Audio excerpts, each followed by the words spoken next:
Cześć wszystkim. Pewnie już wiecie, że mój mąż bardzo lubi lasy i węże. W Chinach, gdy tylko ma wolny czas, chodzi do lasu szukać węży. Często nic nie znajduje, ale on mówił, że to nie ma znaczenia. On po prostu lubi chodzić po lesie. Ja czasem idę razem z nim i też nawet to lubię. To trochę jak szukanie skarbów. W Polsce razem szukaliśmy grzybów w lesie, a w Chinach szukamy węży. W obu przypadkach to takie leśne skarby, tylko trudne do znalezienia.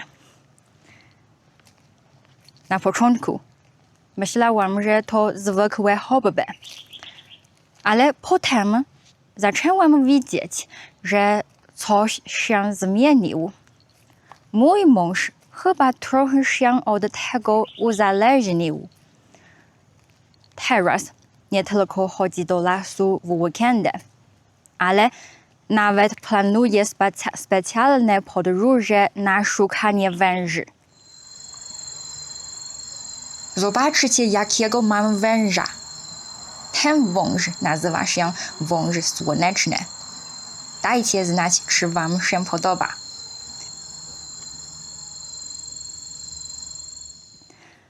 Normalni ludzie, gdy jadą w podróż, myślą o tym, co zobaczyć, co zjeść, jaka jest historia miejsca. A mój mąż myśli tylko o jednym.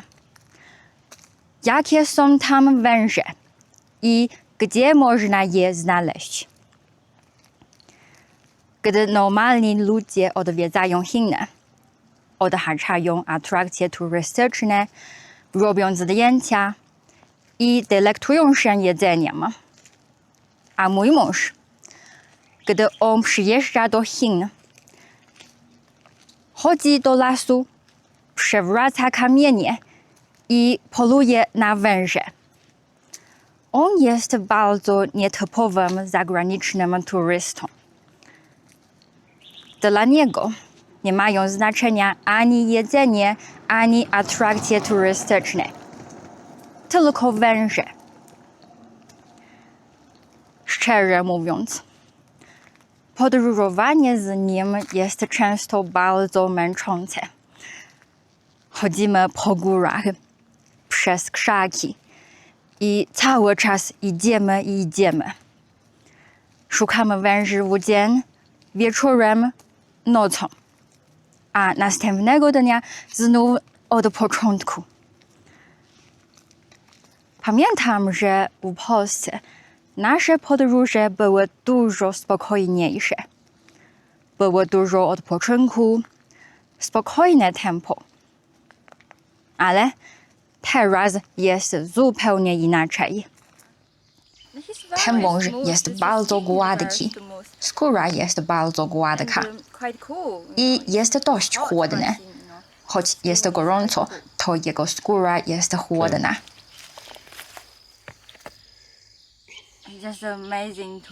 To niesamowite trzymać żywe stworzenie na rękach.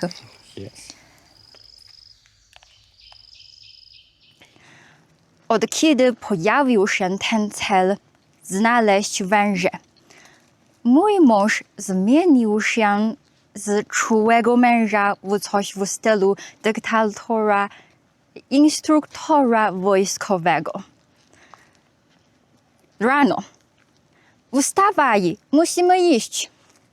A wieczorem, gdy już robi się ciemno, jeszcze tylko wyjdę na chwilę. Czasem czuję się jakbym na obozie wojskowym, a nie na wakacjach. Po każdym takim wyjeździe potrzebuję 2 tygodni, żeby dojść do siebie. Teraz znów zaplanowaliśmy taki obóz wojskowy.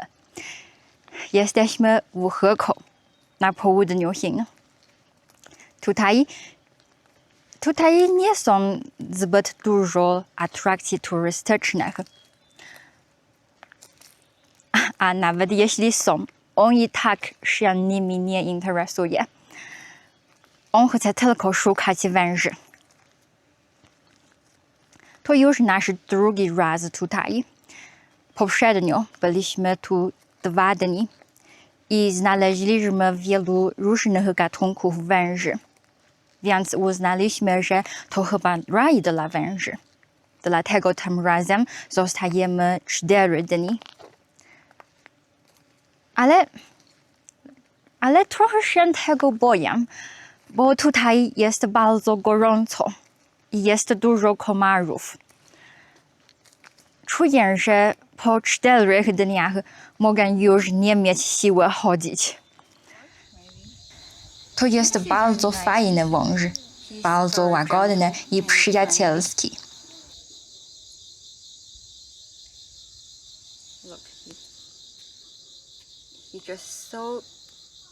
Zobaczcie, jak pozuje na moich rękach. I nie robi nic agresywnego. Na szczęście, mój mąż pozwala mi od czasu do czasu odpocząć. Gdy znika w krzakach, mogę zostać na drodze i usiąść. Gdy wspina się gdzieś w górach, mogę czekać na kamieniu. Nawet raz wieczorem pozwolił mi zostać w hotelu, gdy on sam poszedł szukać węży. Szczerze go podziwiam. Sam w obcym miejscu w nocy idzie po pustych lasach i górach. Ja bym się bała.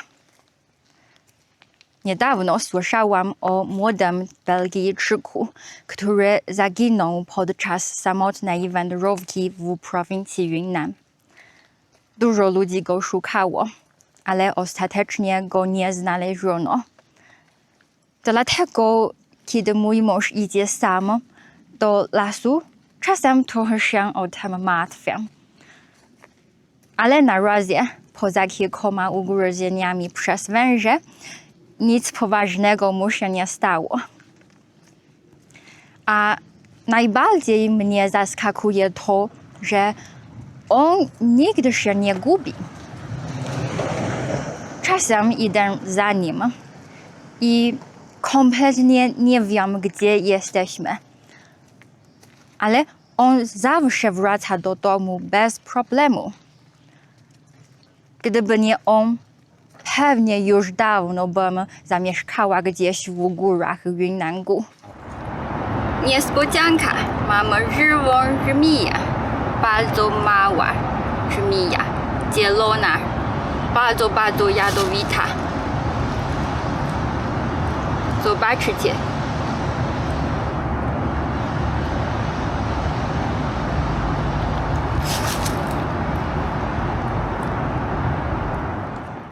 Mój mąż twierdził, że nie zapomniał, jak to jest być prawdziwą turystą.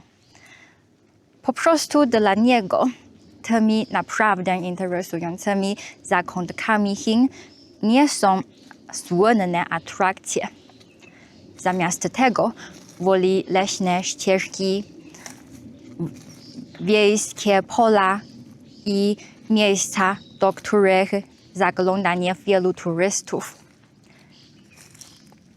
Gdy tak o tym pomyślę, to z pewnością jest to prawda.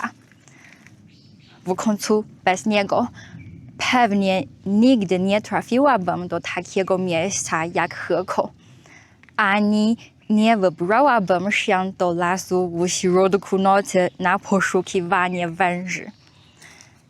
I nie mówiąc już o radości, jaką czuję, gdy wąż spoczywa na moim ramieniu. Dobra, dziękuję za obejrzenie dzisiejszego filmu. Napiszcie w komentarzach, Jakie są wasze doświadczenia podróży? Do zobaczenia za tydzień. Pa! Zobaczcie, mam węża.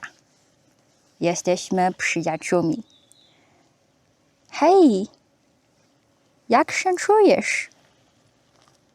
Razem będziemy dobrze bawić. Tak?